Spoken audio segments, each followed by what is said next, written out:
In theaters, likewise, there are the bronze vessels, in Greek, Achaia, which are placed in niches under the seats in accordance with the musical intervals on mathematical principles.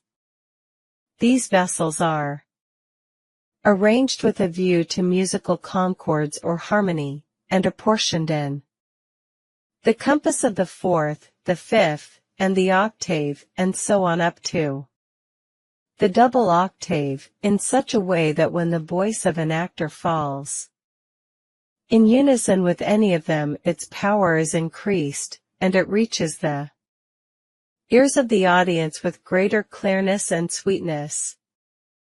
Water, organs, too, and the other instruments which resemble them, cannot be made by one who is without the principles of music. The architect should also have a knowledge of the study of medicine. On account of the questions of climates, in Greek, climata, air, the healthiness and unhealthiness of sites, and the use of different waters. For without these considerations, the healthiness of a dwelling cannot be assured. And as for principles of law, he should know those which are necessary in the case of buildings having party walls, with regard to water dripping from the eaves, and also the laws about drains, windows, and water supply. And other things of this sort should be known to architects, so that, before they begin upon buildings, they may be careful not to leave disputed points for the householders to settle after the works are finished, and so that in drawing up contracts, the interests of both employer and contractor may be wisely safeguarded. For if a contract is skillfully drawn, each may obtain a release from the other without disadvantage. From astronomy, we find the east, west, south, and north, as well as the theory of the heavens, the equinox, solstice, and courses of the stars. If one has no knowledge of these matters, he will not be able to have any comprehension of the theory of sundials. Consequently, since this study is so vast in extent, embellished and enriched as it is with many different kinds of learning, I think that men have no right to profess themselves architects hastily, without having climbed from boyhood the steps of these studies, and thus, nursed by the knowledge of many arts and sciences, having reached the heights of the holy ground of architecture. But perhaps to the inexperienced it will seem a marvel that human nature can comprehend such a great number of studies, and keep them in the memory.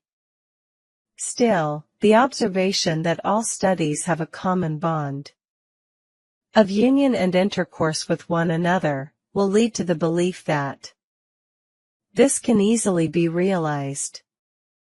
For a liberal education forms, as it were, a single body made up of these members.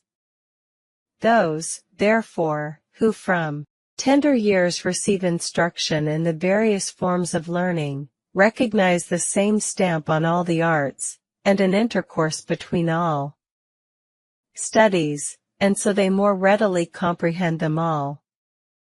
This is what led one of the ancient architects, Pythios, the celebrated builder of the Temple of Minerva at Priene, to say in his commentaries that an architect ought to be able to accomplish much more in all the arts and sciences than the men who, by their own particular kinds of work and the practice of it, have brought each a single subject to the highest perfection.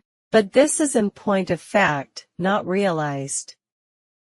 For an architect ought not to be, and cannot be, such a philologian as was Aristarchus, although not illiterate, nor a musician-like. Aristoxenus, though not absolutely ignorant of music, nor a painter-like. Apelles, though not unskilful in drawing, nor a sculptor such as was. Myron or Polyclitus, though not unacquainted with the plastic art, nor. Again a physician like Hippocrates, though not ignorant of medicine, nor.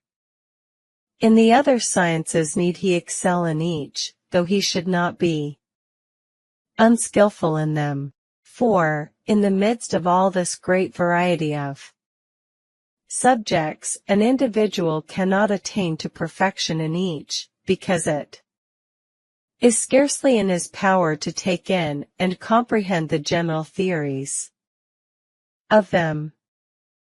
Still, it is not architects alone that cannot in all matters reach perfection, but even men who individually practice specialties in the arts do not all attain to the highest point of merit. Therefore, if among artists working each in a single field not all, but only a few in an entire generation acquire fame, and that with difficulty, how can an architect, who has to be skillful in many arts, accomplish not merely the feat in itself a great marvel of being deficient in none of them, but also that of surpassing all those artists who have devoted themselves with unremitting industry to single fields? It appears, then, that Pythios made a mistake by not observing that the arts are each composed of two things, the actual work and the theory of it. One of these, the doing of the work, is proper to men trained in the individual subject, while the other, the theory, is common to all scholars, for example, to physicians and musicians the rhythmical beat of the pulse and its metrical movement. But if there is a wound to be healed or a sick man to be saved from danger, the musician will not call, for the business will be appropriate to the physician. So in the case of a musical instrument, not the physician, but the musician will be the man to tune it so that the ears may find their due pleasure in its strains.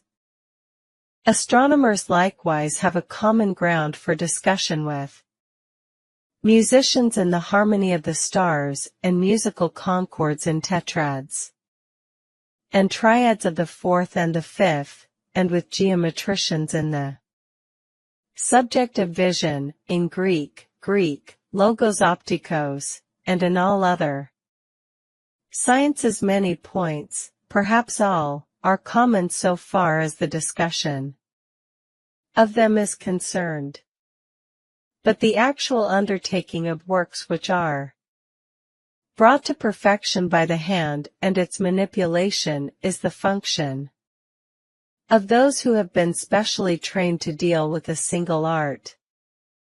It appears, therefore, that he has done enough and to spare who in each subject possesses a fairly good knowledge of those parts, with their principles, which are indispensable for architecture, so that if he is required to pass judgment and to express approval in the case of those things or arts, he may not be found wanting.